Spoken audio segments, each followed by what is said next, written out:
So I'm very excited to be here with you again. I think this is my third year, maybe fourth year here at Startup Grind.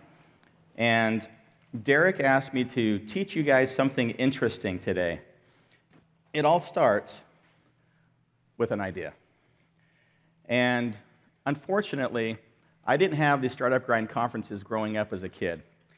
And by the time I realized what was going on, I had launched 11 small companies, 11 small businesses. And I'm going to take you through a little bit of entrepreneurial journey. And I hadn't ever done this before, but as I was putting this presentation together, I said, well, how many little businesses had I done early in my career? And starting first with the lemonade stand. This was no ordinary lemonade stand. This was a great lemonade stand. I rolled it down to the corner. And by the time I am finishing my college career, I have launched 11 little businesses. And my next business was a water purification service company called Pure Water, and I built a service company in Southern California. And it was in the middle of this that somebody asked me a question that changed my life. It was the CEO of Pure Water International, and he said, "You seem like a smart kid.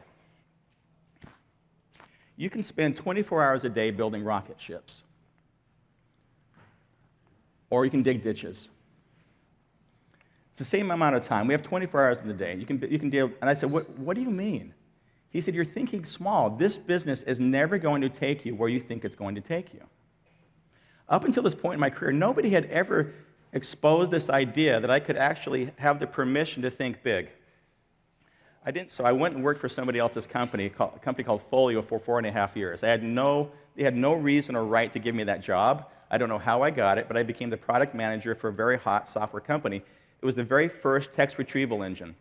It was on DOS and then Windows, and I was the product manager that brought it into the Windows environment.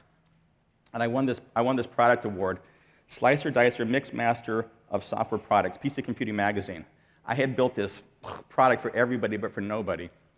And I learned a lesson there about focus.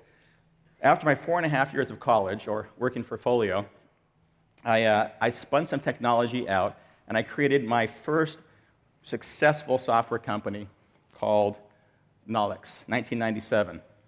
And from the time I launched the business to the time I sold it to a public company was 24 months. I raised venture capital. I went through the whole process. Led me to go and think about what can I do to help entrepreneurs take it to the next level. And I came up with this idea as a worksheet called the Big Idea Canvas. And the Big Idea Canvas was a tool I built for myself, and it's now being used all over the world to help entrepreneurs identify their investment thesis early on. And the output of the Big Idea Canvas is a hypothesis. So in the idea generation phase, there was very little help for entrepreneurs as we're going through this process. If I had had any input early in my career, I wouldn't have wasted 2 decades spinning on small ideas. I took that energy that I had working on a restaurant in Provo, Utah, and I applied it to helping entrepreneurs in Latin America, and we've now been able to deploy and co-invest with billions of dollars around the world. Same amount of time a day, I have 24 hours a day. How are we going to use that time? So my recommendation is, once you have a great idea, stop. Stop right there. I have this hypothesis. Take it out into the field, get your customers to react, and come up with your customer product market fit. So as we think about it, that's really the pre-step that has been missing in a lot of these lean startup models. As we get launched, it says, just start building, right? And so I'm the poster child for don't do that.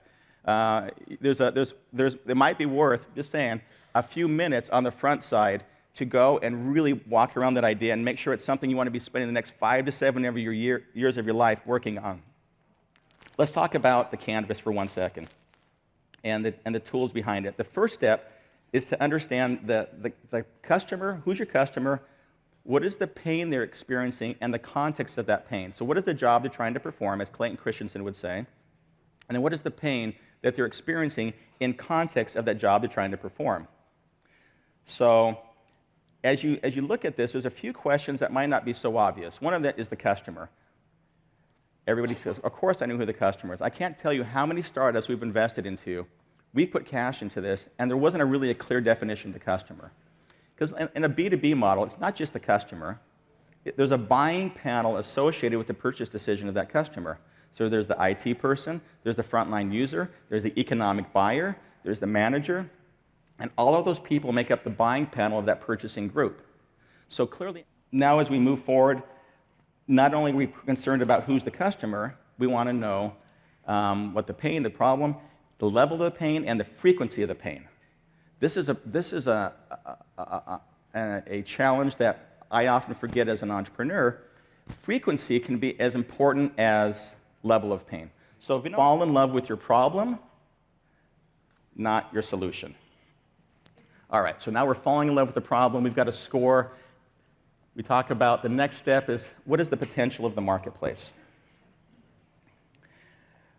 In other words, where is this idea going to take you? It's okay to start with a small idea. In fact, most of the great companies I can think of started with a small, uninteresting idea. Why was it uninteresting? Because it was not an established market yet, and that's the beauty of being an entrepreneur. You get to start with this marketplace and help, and what we're looking for, though, is the velocity of the growth of the marketplace. And the last question I ask on here, that's a really important question, is do you have the core competency to solve this particular problem? The fourth stage of the idea development, for me, is understanding your market entry strategy. So you know your customer, you got the level and frequency of the pain, you know the market is worth spending the next 5 years of your life on. The next question is, how are you going to enter this market? The disruptive customer is at the low-end, unloved, underserved part of the marketplace. These are the customers that nobody really wants right now. And if you can find a disruptive low-end customer that is entering and growing and can grow up into a larger marketplace, these are the compelling opportunities that all the stories are, the venture capital stories around, like Instagram and Snapchat, were low-end, unloved customers of the social networking marketplace. When the parents got on the social network, the kids got off. And so you created an underserved market opportunity that was satisfied by a very simple solution. And then last, what's our market exit strategy? I'm out of time. I've got 40 seconds left, but I'll be glad to take questions afterwards. And if anybody would like to participate in the Big Idea competition, we'd love to have you. And be easy on us. This is a beta. We just got it up and running. We'd love to get your feedback. And I look forward to continuing my relationship with Startup Grind and working with this great community. Thank you.